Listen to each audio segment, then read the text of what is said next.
Mornings can be hectic. We get it. You're pressed for time, but you still want to stay informed.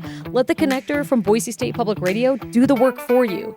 Every weekday morning, this quick and convenient podcast delivers the top Idaho news stories you need to know, all in the time it takes to brew your coffee or start your commute. No scrolling, no searching, just hit play and get connected. Listen to The Connector Idaho Daily News wherever you get your podcasts. From the studios of Boise State Public Radio News, I'm Gemma Gaudette. More Idaho Matters right now. The recent ban of synthetic food dye known as Red Number 3 by the Food and Drug Administration is linked to cancer risk. High concentrations were shown to cause the disease in lab rats. However, the move and broader speculation about the safety of food dyes from Trump administration Health and Human Services Secretary nominee Robert F. Kennedy Jr. has the products in the spotlight. Our reporter, Troy Oppie, spent some time with one family that has cut the dye out of their home. So let's take a listen. I think anytime something comes up like this, then people look up, hey, what else can these red dyes be linked to? And then, just a quick Google search and you'll find red dye and behavioral problems. That's Dr. Naya Antink, pediatrician and pediatric medical director at St. Alphonsus Medical Group. Small studies going back decades have shown a potential link between artificial food dyes and attention deficit hyperactivity disorder symptoms in kids. Those multiple studies were analyzed together by an FDA advisory committee more than a decade ago. From that meta-analysis, there was some evidence that some children with ADHD may have symptoms that are worsened by the synthetic food colors. Dr. Antink says the analysis suggested for some kids, the effect of synthetic food dyes might contribute to about half of what medication can help control. Heather lives in Meridian with her husband Jared and 2 daughters. She's seen the effects in her own family. Really, the ADHD, ADD journey is really individualized. Full disclosure, I've known Heather and Jared since our kids were little. I'll use just their first names for the sake of privacy. About 3 years ago, they started seeking help for their oldest child, Michaela, who was exhibiting behaviors associated with hyperactivity disorders. Heather says a psychologist alerted them to the potential link between dyes and ADHD symptoms. I went out and just really did a lot of research and what are those alternative methods that are out there? And a lot of it was Facebook groups and things like that too, where people had said lowering sugar, removing food dyes had made such a significant change. She says they started by removing food dyes from their diet, but also worked to find the right balance with medication to reach behavioral goals. They noticed a difference pretty quickly, including when food with dyes was reintroduced. We had been dye-free, I think, for 2 months. And she was just having a really, really tough time when she got home from school, and really wasn't making sense to me because nothing really had changed. And then it finally clicked in me where I asked her, what did you have for lunch today? And she kind of broke down and was like, I had a bag of nacho cheese Doritos. And we were like, that's it. And then once that was out of her system, things were kind of back on track. Dr. Antink says not every child responds so directly when dyes are removed. In the meta-analysis, they showed that about 8% of kids with ADHD may have symptoms related to synthetic food colors, but the effect of removing the food colors may be about 30 to 50% as good as medication, and potentially with fewer side effects. Why artificial food dyes might affect humans in this way isn't clear.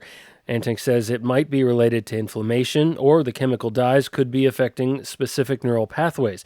There are many hypotheses, but no conclusions. Heather and Jared say cutting artificial dyes from their family diet was initially hard. It's more expensive and takes more time to plan and shop, and they had to convince a then second grader to stop eating some favorite treats. It was kind of hard and I didn't really like it, but now I'm fine with it because I know what food dye does to me. It's amazing when you start reading labels what you find has food dye. Why does, white frosting need to have a yellow dye in it? There is a certain kind of hot cocoa had blue and red in it, which is why it's chocolate. Even pepperoncinis have yellow dye in them, the bottled pepperoncinis. Medications can also contain artificial food dyes. Antink encourages parents considering eliminating dyes to share any dietary changes or other strategies with their child's doctor, and to have an outside observer, like a teacher, help track behavioral change. Parents, she says, often have too vested an interest to be unbiased. For Heather and Jared's family, avoiding food dyes has become easier with time. They know where to look for information on packaged food and what stores they can reliably find a variety of dye-free foods. There are more dye-free options at traditional grocery stores these days, too. And their daughter bought in. This is her journey. At the end of the day, as she's growing older, we want to give her all of the tools in her toolbox that she can eventually make decisions for herself, when she grows up. Does she want to pull back on the medication? Does she want to try reintroducing some foods? ADHD is just a part of people's journey. It doesn't make them who they are. It's not who she is. It's just a part of her. After the ban of Red 3, there are 8 synthetic dyes approved by the FDA for consumption in America, but states have taken their own action. In October 2 years ago, California lawmakers passed a bill that will ban 6 of those dyes in public school food and drinks by 2027. Other states had taken action on red dye number 3 before the FDA did. The administration says approved dyes are safe for consumption when used as recommended, and that much of scientific evidence shows most children have no adverse effects when consuming foods that contain color additives. I'm Troy Oppie. And Troy is joining us now to talk more about this. Hi, Troy. Hi, Gemma. Okay, I find this really fascinating, Troy. And I must say, in full disclosure, I have a child with ADHD. And let me tell you, if there was some magic way to help, I would do this. So let's talk about the fact, though, that this family that you talked with, they've had a really hard time trying to find everything with food dye in it. So how successful have they been? They say they've been very successful. They feel very good now that they've settled in. I mean, it's been about 3 years, and they say, we're comfortable. We know where we can go to shop and reliably find foods that are synthetic dye free, and that's important to note. These are the synthetic dyes that this concern is with. But they also have learned a lot about the way food is manufactured and paying close attention to labels and asking. Learning the right questions to ask in certain situations. So they feel good about the way that they've gone about this and in their routine. So what's interesting to me too, Troy, is that, there's not a lot of medical research right now on the link between ADHD and like food dyes or frankly, diet in particular. But I will say, I've had our pediatrician talk with us very much about my child's diet and how certain foods react to ADHD. So I'm curious with Heather and Jared, if they've seen a significant difference in their daughter in these last 3 years. And we should note, they have her on medication as well. So I know there might be some folks out there saying, well, it's all the medication. Medication can't do all of it, in my opinion. Well, and so they started by removing food dyes. They didn't go right to the medication, and they got some noticeable results. It didn't quite get them to the goal that they were trying to achieve with some attention minimums for school, the learning environment, and so they balanced out additional medication to achieve those goals. I think it's important to note here too, and Dr. Antink said this multiple times in our conversation. This is not a guaranteed link, and one of the reasons why there are so few studies going back decades is largely because it is hard to get participation in these studies, because to do a proper one you have to have a double-blind study done, which means some kids are going to get a placebo. And if you're a parent or even a child who wants help, you're not going to want to be in that group because you are trying to correct an issue and get help with things. So that's one of the reasons why. And not every kid responds to synthetic food dyes with a reduction in ADHD behavioral symptoms. So you also talked with a doctor, Troy, who said it's a really good idea to have an outside observer help families actually track behavioral changes. hmm So did Heather and Jared try this in their whole journey?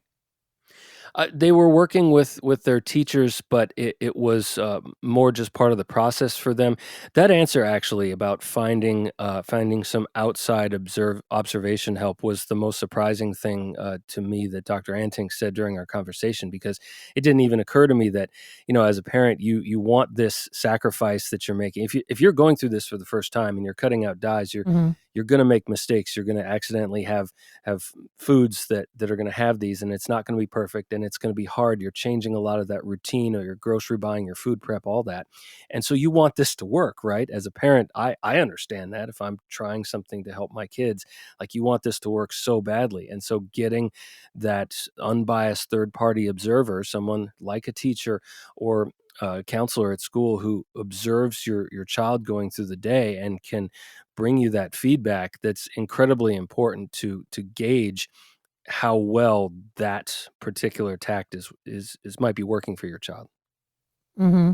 Well, I think too, when you're in the midst of it, right, you see it every single day, and you're hmm dealing with the behaviors, you're dealing with everything that comes along with ADHD. So I think it's hard to almost remove yourself and say, well, is my child improving? So I think that's a really great point that the doctor made. It is, and like anything, it takes several steps. Um, if you're working to correct an issue, it takes several steps. It takes more folks usually than just a parent or a child to buy in. You need that outside help to really find success.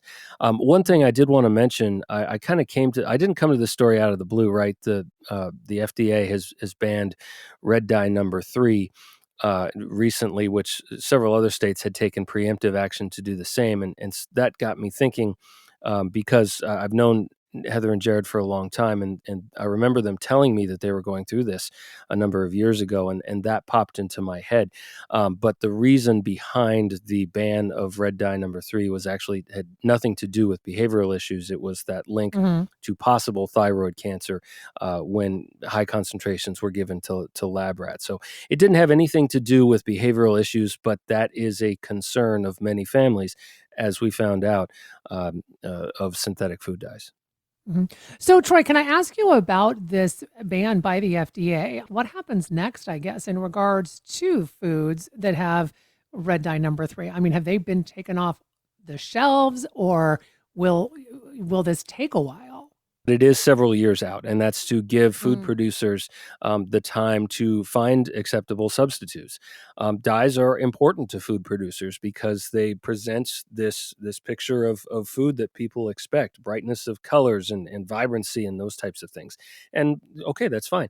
Um, but food producers are going to have to address no longer being able to use certain products. Other states have taken additional steps. The state of California, as I mentioned in the story, has a ban coming up in a couple of years on many food dyes in school beverages, foods, anything sold at schools that's packaged will not be able to have food dyes, synthetic food dyes in it. So a lot of this is still years away, but you have to get folks on track to reach these goals long term. Mhm. And we should note that in Europe, red dye number 3 was banned in 1994. So 21 years ago. Yeah, and a And lot of I mean, these other synthetic it's going to dyes be come with difficult. warnings. Right, right, exactly. Well, I really appreciate this, Troy. And as you mentioned, let's just reiterate for folks who might just be joining us now, not a lot of research when we're looking at the link between ADHD and food dyes, but this seems to be making a difference with Heather and Jared and their family. It does, and again, another reminder from Dr. Antink to work. Anytime you're changing your child's diet, um, she encouraged folks to work with your pediatrician, with your family doctor, just to make sure that any changes aren't going to create some deficiencies in other areas, right? And so working Mhm. with those medical professionals was an important bit of advice. Well, really appreciate this story, Troy. We've been talking with our reporter, Troy Oppie, about ADHD and red dye number 3. Up next, we're going to talk about results of the Boise Foothills survey they're in, and officials are making some changes based on what they found. So stay with us. We'll have that story next. This is the Idaho Matters podcast. I'm Gemma Gaudette. If you like podcasts like this, explore more from the Boise State Public Radio podcast family. There you'll find a mix of daily news, Idaho voices, and in-depth series on a wide range of topics. I'm talking wild horses, political scandals, sustainable ranching, and militia groups in a post-January 6th world. Wherever you get your podcasts, just search Boise State Public Radio to find what Idaho's NPR station has in store for you.